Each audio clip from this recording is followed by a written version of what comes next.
कि जो सोर्स महाजनपद थे, जो 16 महाजनपद थे, उन 16 महाजनपद में जो सबसे इंपॉर्टेंट या जो सबसे पावरफुल इंपायर के रूप में सामने आया वो था मगध इंपायर, वो था Magadh state.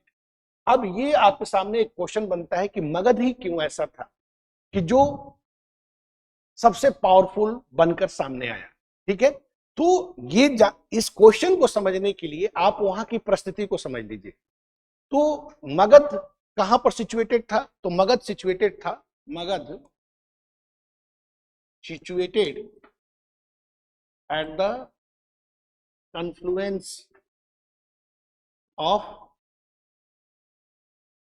Ganga and Son river. अभी देखिए कि मगध कहां पर अवस्थित था? तो गंगा और सोन रिवर के संगम पर। ठीक है, मगध कहां पर था? तो गंगा और सोन के किस पर? संगम पर।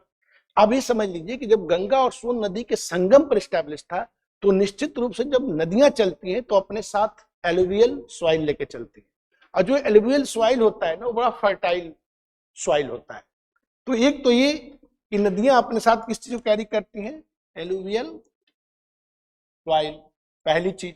दूसरी चीज आप ये देखते हैं कि आयरन रिजर्व जो क्षेत्र था, वो आयरन रिजर्व क्षेत्र किसमें था? तो वो झारखंड से संबंधित था।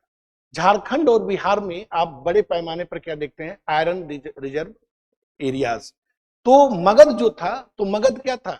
आयरन रिजर्व एरियाज के क्लोज था। तो पहली चीज आपको क्या दिखा? पहली चीज दिखा एलुवियल सॉइल, और दूसरी चीज दिखा आयरन रिजर्व एरियाज जो बहुत क्लोज था मगध के। तो इससे क्या हुआ? ये आपके ये दोनों मिलकर क्या किया? Agricultural advancement. ये दोनों मिलकर क्या किया? दोनों मिलकर कृषि में, कृषि कार्य को बढ़ाया, कृषि में विकास किया। अब जब एग्रीकल्चरल एडवांसमेंट हुआ तो इससे इसका सीधा सीधा मतलब क्या हुआ? सीधा सीधा मतलब हुआ सरप्लस प्रोडक्शन, अधिशेष का उत्पादन। सरप्लस प्रोडक्शन होगा क्योंकि यहां पर आयरन भी है और दूसरी चीज एलुवियल सॉइल भी है। और अपेक्षाकृत अगर मगध की जो जोन देखें बिहार और बंगाल में, अपेक्षाकृत अन्य क्षेत्रों के अलावा, जैसे राजस्थान है, पश्चिमी यूपी है, तो इन क्षेत्रों के अलावा मगध में बारिश की जो मात्रा होती है बहुत अच्छी होती है, तो एक बेटर रेनफॉल होता है। तो बेटर रेनफॉल के कारण क्या होता है कि जो एग्रीकल्चर के लिए बड़ा ही वो एक तरह से क्या होता है? फैसिलिटेटिंग होती है कि एग्रीकल्चर को और बढ़ा देगा। तो इस तरह मगध का जो क्षेत्र था वो पूरी तरह से क्या था? क्योंकि इकोनॉमी एग्रीकल्चरल इकोनॉमी थी, और इकोनॉमी क्योंकि एग्रीकल्चर बेस्ड थी और एग्रीकल्चर में सरप्लस प्रोडक्शन हो रहा है, तो क्या होगा कि वहां की जनता एक तरह से क्या होगी? समृद्ध होती चली जाएगी। और जब जनता समृद्ध होगी तो बहुत तेजी से उधर उस एरिया का पॉपुलेशन ग्रोथ करेगा।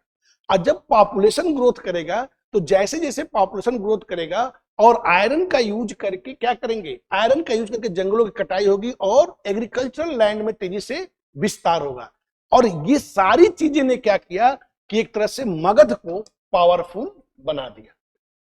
ये सारे इक्विपमेंट या सारे जो तरीके थे इसने क्या किया? मगध को पावरफुल बना दिया। ठीक है, क्योंकि जब ये सरप्लस प्रोडक्शन होगा या एग्रीकल्चरल एडवांसमेंट होगा तो इसके साथ क्या होगा? इसका ये फायदा ये होगा, पॉपुलेशन ग्रोथ, जनसंख्या में वृद्धि। तो जनसंख्या में वृद्धि, सरप्लस प्रोडक्शन ही क्या करेगा? तेजी से उस एरिया को, उस क्षेत्र को क्या करेगा? और जैसे जैसे टेरिटोरियल एक्सपेंशन और पॉपुलेशन ग्रोथ होगा वैसे वैसे क्या होती है? राजा की पावर में वृद्धि होती है, राजा पावरफुल होता जाता है क्योंकि इकोनॉमी का बेस था एग्रीकल्चर।